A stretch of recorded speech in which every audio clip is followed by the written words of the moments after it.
Hello everyone, welcome to another episode of Gone Rogue. And in this episode of Gone Rogue, I'm going to talk about this 2022 and 2023 NBA season as a whole, and talk about the champions of the season, the Denver Nuggets. So to start off, hats off to the Denver Nuggets. They're not the most talked about sports. You can see Mike Malone is having the Lakers live rent-free in his head. The under-promised, over-delivered Lakers that started off 2-10, only to reach to the Western Conference Finals, only to get beaten by the Nuggets. And it just shows how great this Lakers team can be. But congratulations to the Denver Nuggets for winning that championship. But to start off talking about the whole season, and this season's kind of like, in my opinion, a lot more different than what I could have expected.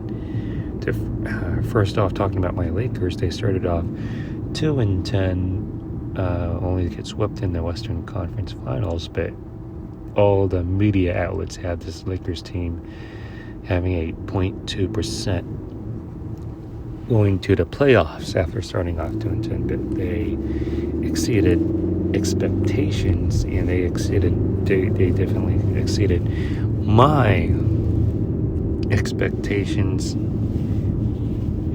for this under-promised team that you would expect this team to go to the Western Conference Finals.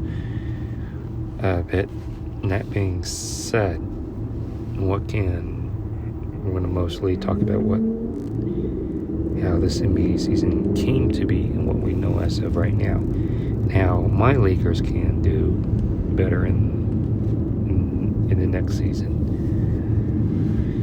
So as you can see, we have the NBA season started off with a dramatic start, with all the dramatic narratives with Draymond punching Jordan Poole in the chops, and they see that they can't recover from that incident at the beginning of the season, only to find out being beaten by my Los Angeles Lakers in the second round, in the semifinals. It seems like they're going to make some decision, and as you do not know, Bob Myers has stepped down as the GM for the Golden State Warriors. Interesting to see what we have there. Anything else? It's just a bunch of narratives in the regular season, nothing that I can think of. Ja Morant. Let's talk about Ja Morant. Ja Morant, in my humble personal opinion, need to realize where he is at right now, how good he has it right now. All this is background stuff. All this, what you read right now about Ja Morant, this isn't looking good for him, and he's setting up a bad example for the younger folks who look up to these athletes. I mean, used to be a huge Ja Morant, but I'm not sure how this is turned out, because this is, if you haven't known already, Ja Morant got suspended for, you have to look it up. I'm not going to say it because I don't want to demonetize myself, but first warning should have been a good warning to turn himself around. But if you haven't known already, you have the NBA possibly not having him play at all in the 23-24 season, because he's not learning his lessons, showing up hanging out with the wrong people, setting up a bad influence for younger folks. And that's an unfortunate story. He has to turn this around. And I'm not going to just be judgmental about this bit. We'll see how I was expected to discover what the NBA was meant to do to Ja Morant, but we'll see how that turns out, since Adam Silver wanted to wait after the NBA Finals, but since we're after the NBA Finals, we have no word of what is going to happen to Ja Morant. So let's talk about the underperformers, such as the Boston Celtics. As much as I hate the Celtics, the Celtics really let themselves down. Who would have thought that they would lose to the eighth seed Heat? And talking about the Miami Heat, talking about the Western and Eastern Conference Finals just being the same matchups. You have 4-team matchups, 2 teams on each conference. Lakers, Nuggets on the Western Conference side, Eastern Conference, Boston Celtics and Heat. It just shows that the narrative of the 2020 NBA bubble, the narrative of being a fluke, is out the window. I mean, we've seen that the same 4 teams this year are the same 4 teams in the 2020 NBA bubble. Just shows how ridiculous that the narrative of being the 2020 season being a COVID year, being a bubble year, being a bubble championship, just shows how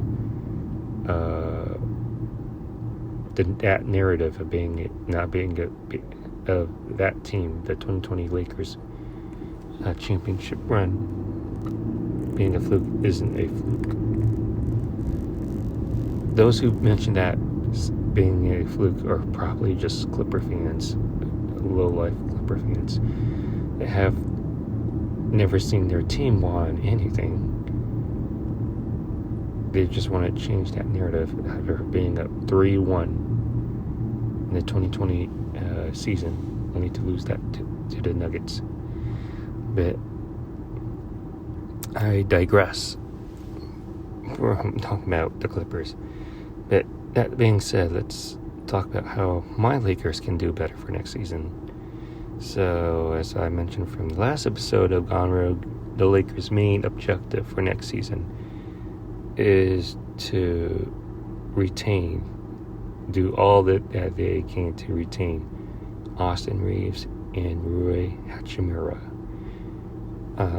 Those are 2 pieces that you have here, 2 important pieces that you have here that you can build around with a good roster. This team lacks, if you see in the Denver series, lacks a center. You need to find a free agent center like Brook Lopez to back up AD in the center. And you need a consistent shooter, because we've seen that Denver expose the Lakers on the lack of sufficient 3-point shooting. But yeah, so that is really my thoughts on the 2022-2023 NBA season. And yeah, so that's all I want to say for this episode of Gone Rogue. If you like this video, please give this video a super huge thumbs up. Comment in the comments section below on what you think about what I said. Make sure you subscribe to my YouTube channel. Be sure to get my other YouTube content that is on this channel. And thank you for watching Gone Rogue. And I'll definitely see you on the next one.